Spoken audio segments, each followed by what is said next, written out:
आगे की जो 10 दिन है आपके पास में, नियति पे छोड़ दीजिए, जो होगा वो स्वीकार है। बस हमें इन 10 दिनों में एक बार आपकी जितनी भी कॉपियाँ वगैरह है, जो भी आपका मटेरियल है, उसको एक बार बढ़िया तरीके से आंखों से निकाल लो। अब आपकी ड्यूटी सिर्फ इतनी है कि सुबह से शाम तक खुद को इतना व्यस्त रखो, इतना व्यस्त रखो कि आपके दिमाग में दूसरी कोई चीज़ ही नहीं आए। और इन 10 दिनों में एक बार रिवीजन कर लो। देखो, चयन जो होते हैं ना, वो परीक्षा से 15 दिन पहले तय हो जाते हैं। फेल होने वाला भी 15 दिन पहले की हरकतों से होता है, और पास होने वाला भी परीक्षा से 15 दिन पहले की कार्यों से होता है। आपने भली 3 साल पढ़ाई कर ली हो, भली 3 साल मेहनत की हो, लेकिन परीक्षा से 10-15 दिन पहले अगर आप डाइवर्ट हो जाते हो, भटक जाते हो, तो आप निश्चित तौर पे रिवीजन नहीं कर पाओगे, जिसका खामियाजा ये होगा कि 5-7 सिली मिस्टेक्स आप परीक्षा में करके आओगे, और वही मिस्टेक आपको बाहर करेगी।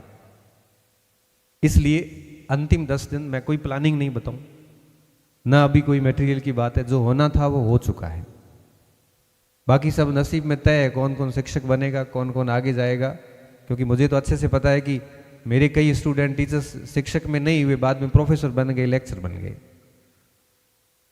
कौन कहाँ जाता है कुछ पता नहीं चलता। मैं सिर्फ मेहनत पे भरोसा करने वाला व्यक्ति हूं कि नसीब में पता नहीं क्या लिखा है। नसीब में ये भी तो लिखा हो सकता है कि मेहनत से मिलेगा इसको, नसीब में ये भी लिखा हो सकता है ना इसको मेहनत से मिलेगा, आप आराम में मिले कौन। अगर आप बैठ गए तो फिर वो नसीब में लिखा हुआ भी नहीं होगा। इसलिए लगातार पढ़ते रहिए। मैं तो सिर्फ इन 10 दिनों के लिए आपको यही कहूँगा, एक बार जो भी आपका मटेरियल है, याद हो चाहे मत हो, एक बार नज़रों से पूरा निकाल लीजिए। ये छोटे छोटे फैक्ट कई बार मिस हो जाते हैं, और फिर बड़ी बिना दबाव के, बिना किसी उम्मीद के परीक्षा हॉल में जाओ और बढ़िया पेपर अटेंड करके आ जाओ। किसी भी प्रकार का डर नहीं। डर कब होता है? जब हम बहुत अधिक सोचते हैं। सोचते कब है? जब हम बहुत अधिक उम्मीदें लगा लेते हैं।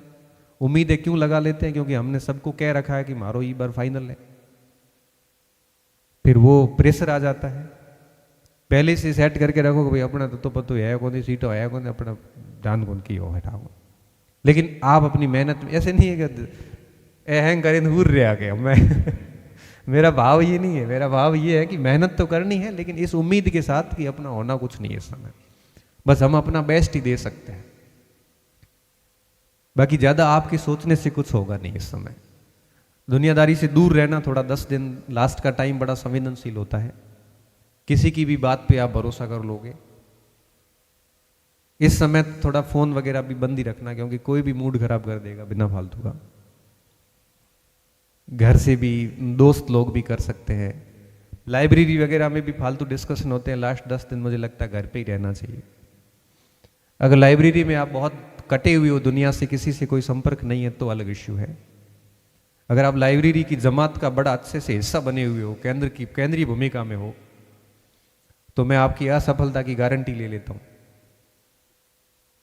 क्योंकि जो मैं तो कई बार कहता हूँ, जो हर जगह दिखते हैं वो लास्ट पीडीएफ में नहीं दिखते, और जो लास्ट पीडीएफ में दिखते हैं वो हर जगह नहीं दिखते। और जब रिजल्ट आते हैं तो ऐसे ऐसे नाम सामने आएंगे जो आपने सुने भी नहीं होंगे, जैसा कि अभी मैं देख रहा हूँ और जो बहुत चर्चित होते हैं वो लास्ट में फेल होते हैं। क्यों? क्योंकि वो चर्चा में बने रहने के लिए प्रयास करते हैं। तो आखिरी 10 दिन तक बढ़िया पढ़ाई कीजिए। एक बार सिलेबस को रिवीजन कर लीजिए।